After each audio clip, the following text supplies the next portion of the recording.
할렐루야.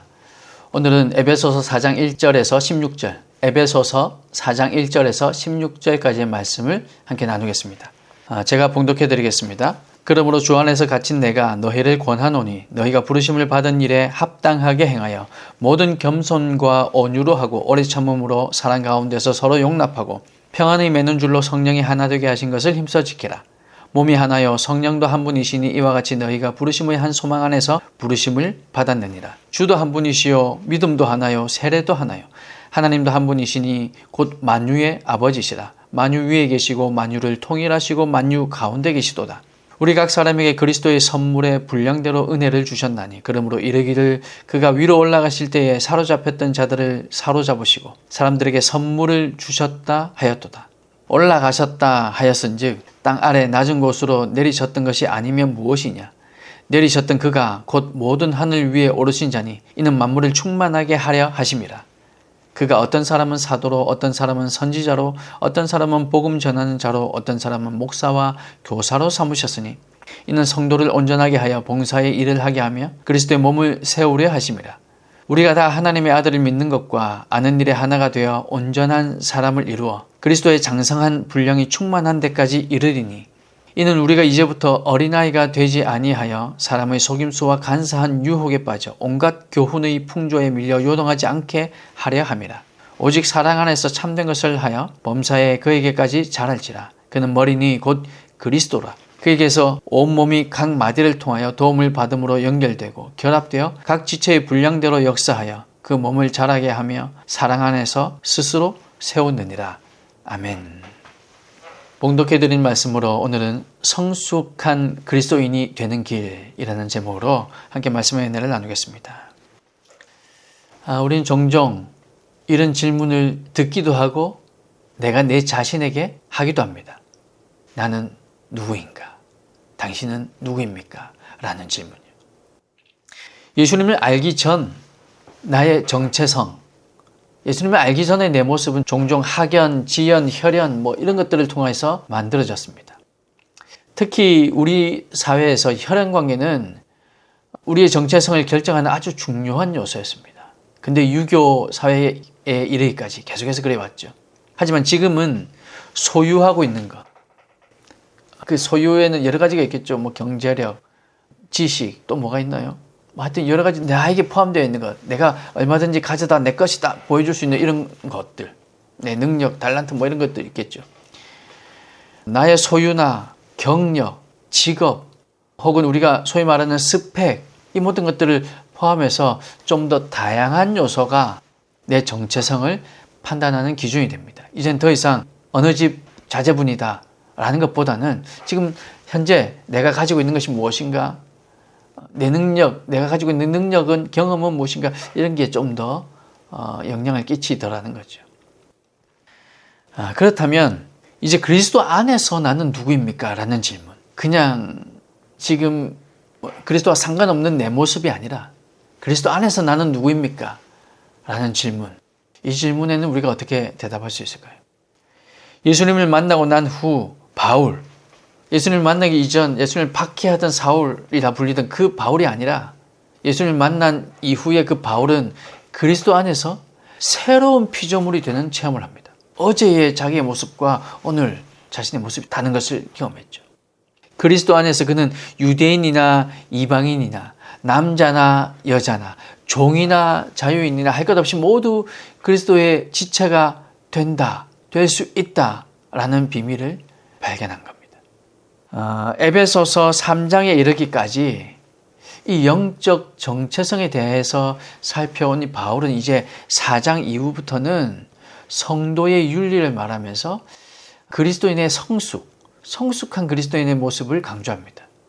그래서 이제는 그리스도 안에서 나는 누구입니까? 그리스도 안에서 나는 새로운 피조물이기에 이제는 그리스도 안에서 그리스도를 닮아가는 그 성숙을 강조하며 얘기하고 있는 거죠. 우리는 어떻게 예수님처럼 성숙할 수 있을까 하는 문제를 다루고 있습니다. 먼저 그리스도의 몸된 교회는 선한 인격, 그리스도를 닮아가는 그리스도인이라면 그 인격, 그 성령을 성숙시켜야 합니다. 그리스도의 몸으로서 교회는 그리스도를 닮아야 합니다. 당연한 얘기죠. 성숙하다라는 것은 그리스도를 닮아간다는 겁니다. 단지 나이가 들어가는 것, 단지 신앙의 연수가 많아져 가는 것이 아니라 직분이 하나 둘 쌓여가는 것, 내가 어디서 더 헌신하고 봉사하는가, 이것이 아니라 그리스도를 닮아가는 것, 이것이 성숙해가는 겁니다. 그리스도는 하나님의 완벽한 형상이라고 말할 수 있는데, 그의 몸된 교회는 무엇보다도 먼저 그의 성정, 곧 그의 성품과 인격을 닮은 공동체가 되어야 한다는 거죠. 이것은 이 시대에 교회가 반드시 구비해야 할, 갖추어야 할 요소입니다.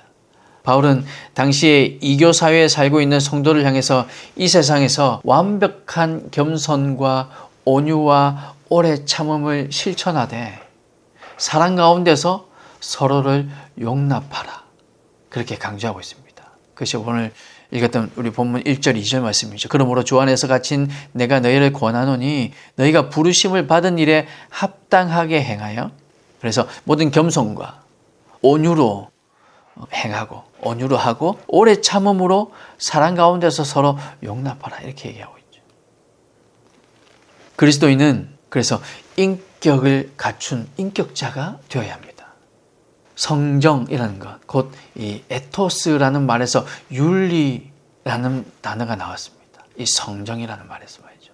사랑 가운데서 겸손과 온유함과 오래 참음으로 서로 섬길 때 사람들은 말이 아니라 먼저 우리 믿는 사람의 인격과 윤리를 보고 그리스도의 제자로 인정하게 된다는 거죠. 아, 정말 저 사람들 예수 믿는 사람이구나, 인정하게 된다는 겁니다.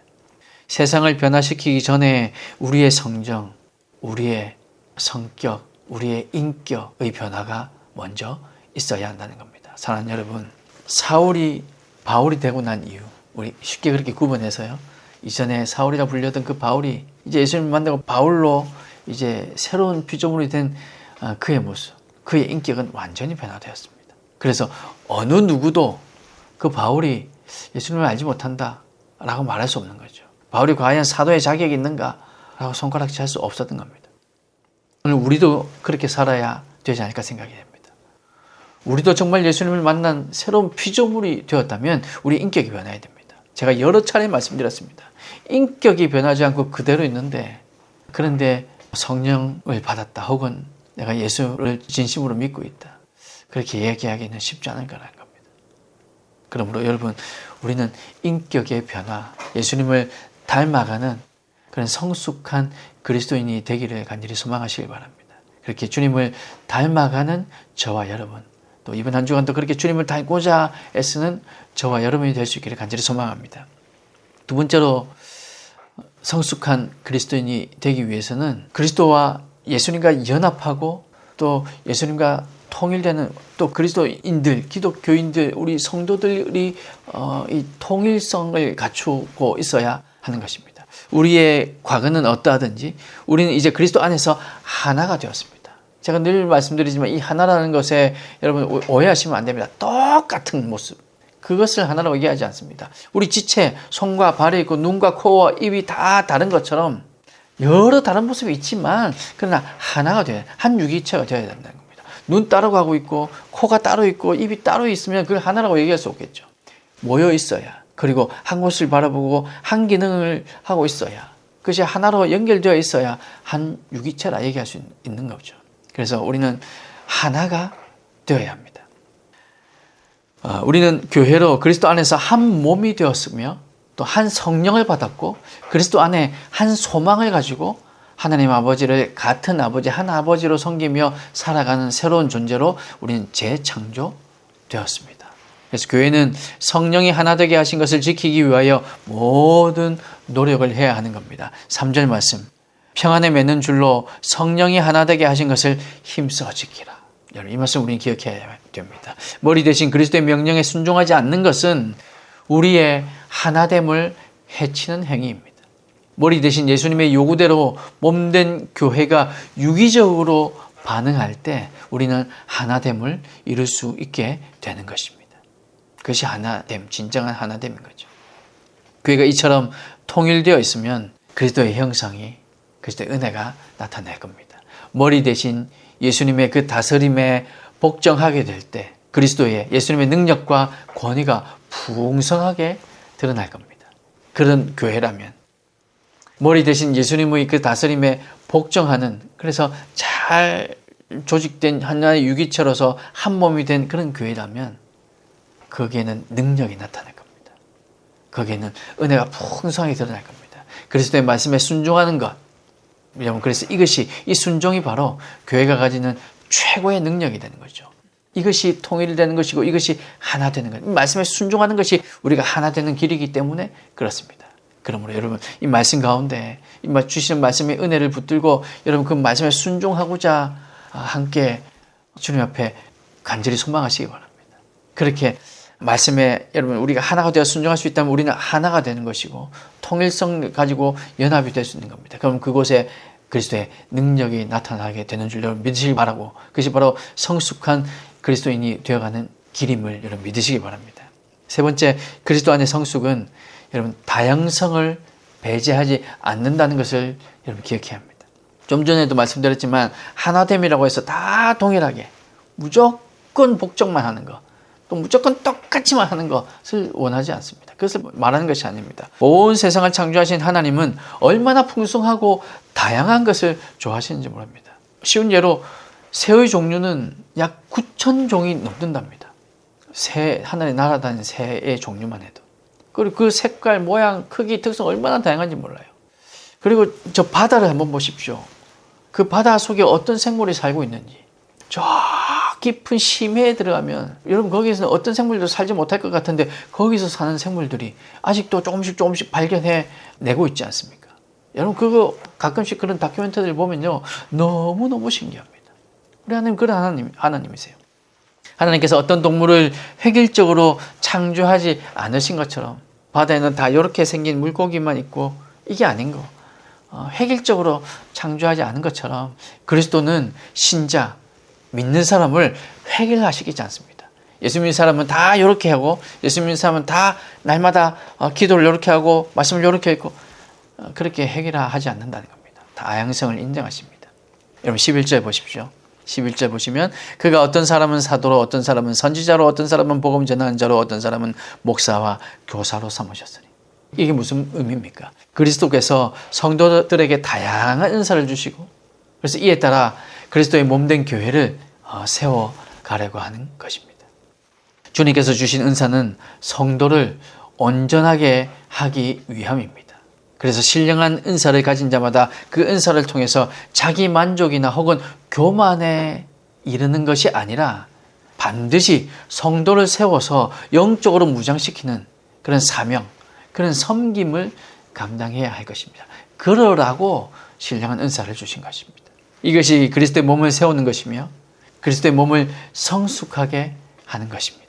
아울러 교회에서 이 은사의 다양성이 충분히 발휘되어야 할 것입니다. 어떤 교회는 어떤 한 은사를 너무 강조하고 어떤 교회는 방언을 너무 강조하고 어떤 교회는 찬양을 너무 강조하고 여러분 그런 것이 아니라 다양성이 충분히 발휘되어야 합니다. 모든 성도들이 다양한 은사를 드러내는 그런 교회가 될 때 그것이 정말 풍성한 교회가 될 것이고 그 교회가 비로소 특정 부분의 기능적 장애를 피하고 이것은 잘하고 있는데 이 한 부분은 정말 마치 장애가 있는 것과 같은 그런 모습을 피하게 되고 그런 모습을 극복하게 되고 오히려 건강한 교회, 다양한 모습을 갖추고 있는 그런 건강한 교회가 되어간다는 겁니다. 그래서 우리 개인도 마찬가지입니다. 그래서 성숙한 그리스도인이 되어가는 길은 다양성을 꼭 기억해야 한다. 그래서 내가 어떤 모습에 꼭 나를 맞춰야겠다라고 생각할 필요도 없고 또 반대로 저 사람 왜 이렇게 하지 않지? 라고 정죄할 필요도 없고 우리는 다양한 모습을 서로 세워주며 서로 인정하며 함께 나아가는 것. 그것이 성숙한 그리스도인이 된다는 사실을 여러분 기억하시기 바랍니다. 마지막으로 이렇게 성숙해져 가는 것은 개인과 공동체가 함께 추구해야 합니다. 여러분 15절 말씀을 다시 한번 볼까요? 오직 사랑 안에서 참된 것을 하여 범사에 그리스도에게까지 자랄지라. 그는 머리는 곧 그리스도라. 교회의 성숙은 분명한 목표가 있는데 곧 머리 대신 그리스도입니다. 이러한 성장은 여러분 개인적인 성숙과 공동체적인 성숙으로 다 두 가지 함께 생각해 볼 수 있습니다. 여러분 개인적인 차원에서 볼 때 우리는 성령의 내주라는 아주 신비적인 연합을 통해서 또 더욱더 깊이 성숙할 수 있습니다. 예수 그리스도와의 아주 친밀한 연합, 더욱더 친밀하게 더욱더 깊이 연합하는 것 우리를 성장하게 합니다. 뿐만 아니라 우리는 사랑의 원리를 따라서 사랑의 계명을 행함으로, 그것을 실천함으로 우리는 또한 성숙해질 수 있습니다.